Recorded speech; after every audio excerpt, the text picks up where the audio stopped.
Bon voilà, je me retrouve avec Romuald et Damien. Nous sommes sur le ponton de l'hôtel Martinez. Nous sommes à la manche de l'Autilecane. Mais là, je vais vous parler des championnats du monde qui ont lieu en début de septembre à Stockholm. Et on a deux beaux finishers à côté de moi. Donc j'ai déjà présenté Romuald et Damien. Et je leur ai fait un portrait il y a peu sur Swimrun France. Un portrait, on va dire, un petit peu didactique où ils répondaient à des questions. Et je voulais savoir en fait comment s'est passé le Tilo. On va commencer par Romuald. Alors ça s'est bien passé, on va dire.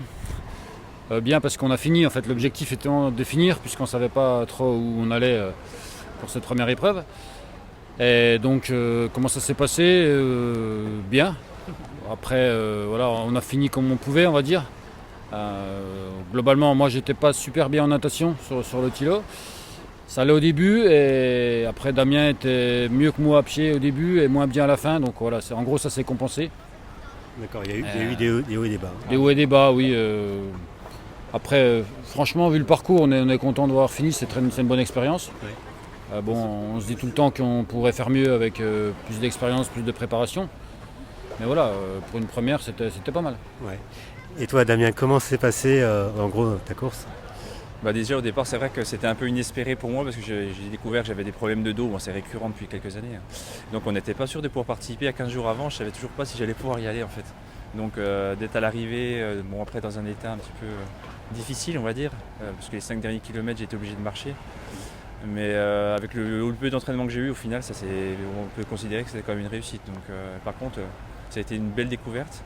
On a découvert une épreuve quand même qui sortait de l'ordinaire avec un parcours très atypique par rapport à ce qu'on connaît en France. Notamment surtout en course à pied, quoi. C'était vraiment très différent. En termes d'entraînement, avec les connaissances que vous avez maintenant du terrain, qu'est-ce que vous changeriez? Alors bon, après chacun ses limites. Moi, ma limite, c'est clairement l'eau froide. 14 degrés, moi je trouve que c'est trop froid. Alors j'ai beaucoup pris sur moi pour chaque fois qu'il fallait rentrer dans l'eau, c'était quand même assez compliqué. Mais voilà, donc moi j'essaierai de nager plus en eau froide, mais c'est compliqué l'été en France de nager en eau froide. Ouais. Je pense qu'il y a des moyens, il y a certainement des moyens, trouver des lacs qui sont frais. Et après en trail, effectivement la spécificité de courir sur les rochers, ça aussi on peut peut-être se préparer en trouvant des terrains adaptés. C'est pas facile, mais il y aurait moyen, si on a vraiment des objectifs de performance, il faut vraiment, je pense, repérer le parcours ou s'entraîner en tout cas dans les mêmes conditions. Ils sont modestes, mais ils ne le disent pas, mais c'est des anciens athlètes de haut niveau, en triathlon surtout. Quelle est la différence que vous voyez, que tu vois Damien par rapport au triathlon, mentalement, etc. Est-ce qu'il y a une spécificité au swimrun qu'on n'a pas au triathlon? C'est difficile à dire, parce que c'est vrai qu'on a quand même pas mal d'expérience en triathlon, en distance Ironman. Là, on a quand même mis 11 heures pour la petite histoire, donc 11 heures. Moi, j'avais jamais mis ça sur un Ironman. Donc on va un petit peu au-delà de ce qu'on fait en triathlon. Alors après les intensités, pour le coup, elles étaient un peu plus basses.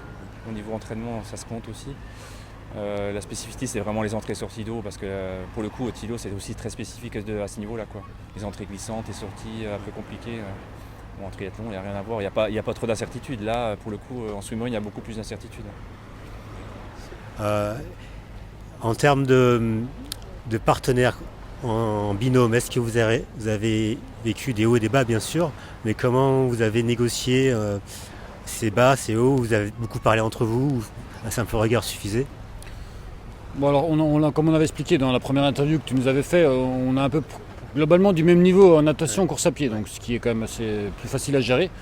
Au point d'ailleurs, on s'attache jamais, on part sans linch. Et donc alors en fonction des courses, effectivement, il y en a un qui est mieux en natation, l'autre qui est mieux à pied. En fonction du profil de course, il y en a un qui est mieux au début, l'autre est mieux à la fin. Donc souvent ça se compense en fait.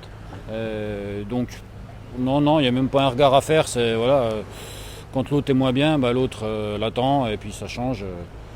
Non, franchement, même si on est encore un peu dans le logique de la performance, voilà, même si à un moment donné on est moins bien, on l'accepte facilement et on a plus de recul par rapport à ce qu'on pouvait peut-être avoir avant. On a été là-bas dans une optique vraiment d'y aller pour finir, clairement.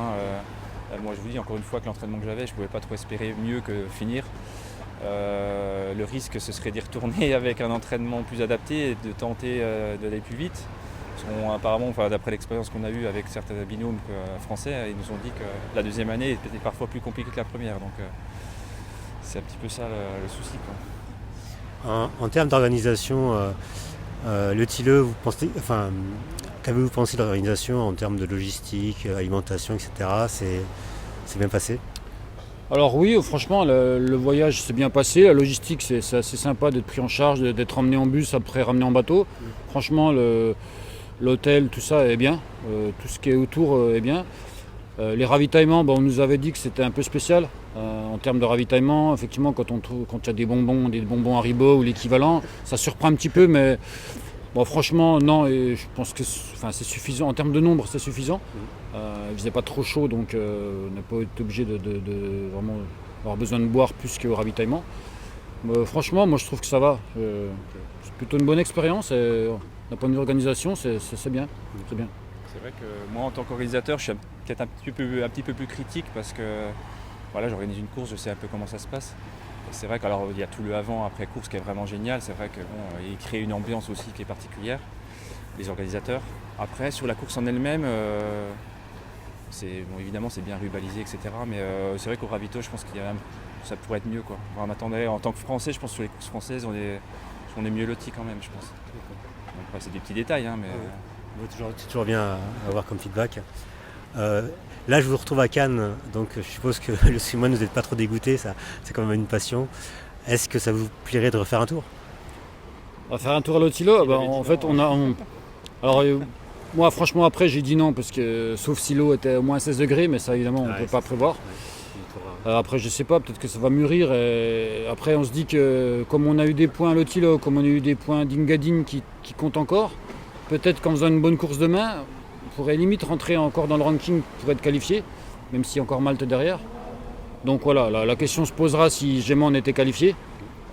Si on n'est pas qualifié, moi en tout cas, je ne serais pas dans la logique d'essayer de me requalifier en faisant plusieurs épreuves à tout prix, sachant qu'il faudrait au moins en faire 3 dans l'année pour avoir une chance de se qualifier minimum. Donc je sais pas, moi j'aurais plus envie de prendre plaisir sur d'autres courses que j'ai pas fait, plutôt que de vouloir absolument me requalifier. Moi j'étais emballé dès le lendemain, je voulais retourner en fait, parce que autant j'ai souffert sur la fin, mais j'ai trouvé les 50 premiers kilomètres très ludiques. En fait, le fait de courir sur des rochers glissants, les sorties d'eau un peu à l'arrache, j'ai trouvé ça génial en fait. Donc moi j'ai vraiment envie d'y retourner après, parce que ça se fera.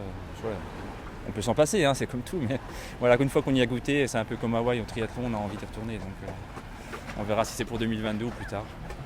D'accord, écoutez, Jura Swimrun, je vous souhaite, le team, je vous souhaite de retenter l'exploit. En plus, ils sont sympas au Tilo, à chaque fois ils nous donnent des numéros de dossard super bas. Là, demain on a le dossard 2, alors je sais pas pourquoi, mais au Tilo on avait le dossard 5. C'était marrant, bon, c'est le petit côté marrant. On a du mal à assumer les petits dossards, les petits numéros, parce que on n'a plus l'âge surtout. Les spectateurs misent beaucoup sur nous, on va dire, mais bon, malheureusement la place ne correspond pas au dossard. Ok. Et merci Damien, merci Romuald. Merci.